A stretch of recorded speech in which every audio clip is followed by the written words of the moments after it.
2b2t is a server that many people are obsessed by, due to the wide variety of things to do on the server and the quote-unquote history behind it. You can build a massive base, find other people's bases, grief, travel to the world border, and so much more.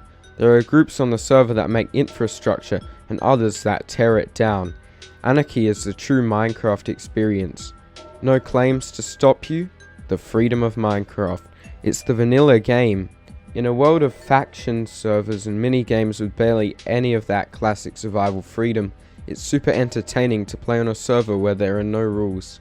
However, now that there are many Anarchy servers, after people saw how popular 2b2t was getting, we have to ask the question of whether they're worth playing on. 2b2t is not perfect. It has many flaws like the queue. Is playing on rip-off servers worth it? Let's compare 2b2t and 9b9t. He's chasing me with a stone sword. Escaping spawn, the start point of any journey on an Anarchy server. This is usually not too difficult once you find a portal, unless you get trapped and killed by the people who camp spawn. Which server is better for this? Well, neither. I did an experiment a few months ago about building a spawn base on 9b9t, and within a day, many people visited it. I guarantee you that if you visit the area of spawn now, it will be completely different, unrecognizable. Spawn is volatile. People might camp portals for most hours, but at other times, no one is there at all, apart from maybe a player who mined the obsidian away from the portal traps to assist new players. These servers change all the time at spawn. It just matters when you join. So, I'm giving it to 2b2t and 9b9t. Travel speed is very important, saving so much time on the server, so you can just get to where you need quickly. It's a time saver and allows for faster development of infrastructure and groups to base further out. 2b2t requires rockets for elytra now, so it will take resources to fly. Plus, new players don't have this in their hands off the bat. Walking just takes hours to get around. At least baritone can help. On 9b9t we have timer, which speeds everything up in your game. Whilst walking, I was able to get away with 3.86 times regular speed with no pushback. Walking at this speed allows you to go 1000 blocks in a minute, or 60 kilometers per hour.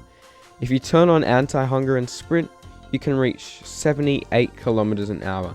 At this speed, through nether tunnels, you'll be at the world border in 48 hours, 624 kilometers an hour in the overworld.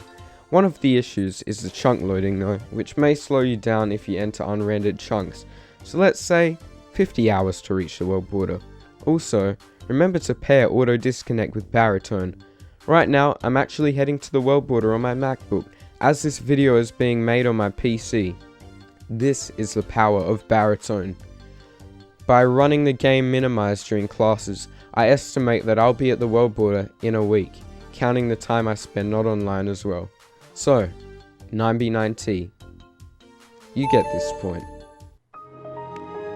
As for lag, while 9b9t does get its fair share, 2b2t is almost always in a state of low TPS.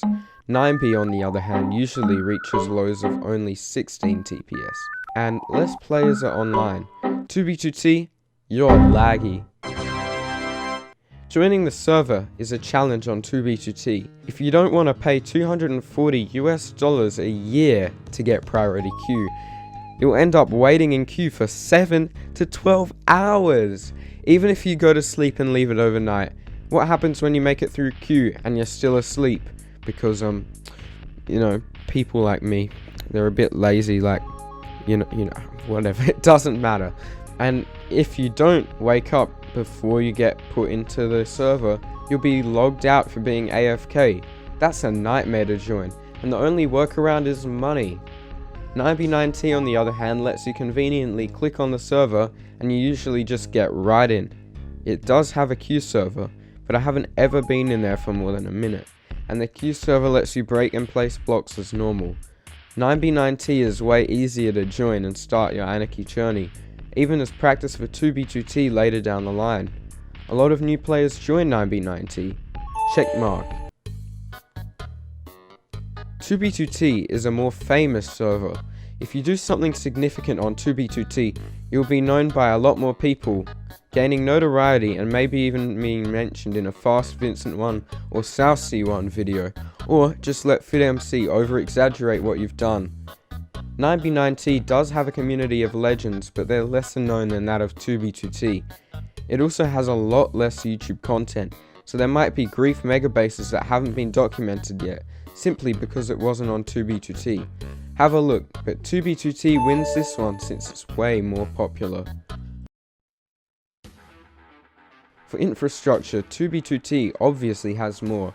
The nether highways are longer and there are more roads you can travel, with the nether highway in the first 5,000 blocks being completely excavated, and you don't even need the roads, it's just a massive excavated area. So, I'll give 2b2t a point for that. Wait, 9b9t is growing much quicker. Why? Like I said earlier, you can travel out further, much easier on 9b9t. As I reached the end of the Obsidian Highway, I saw signs showing that it had been extended over 10,000 blocks in less than a month.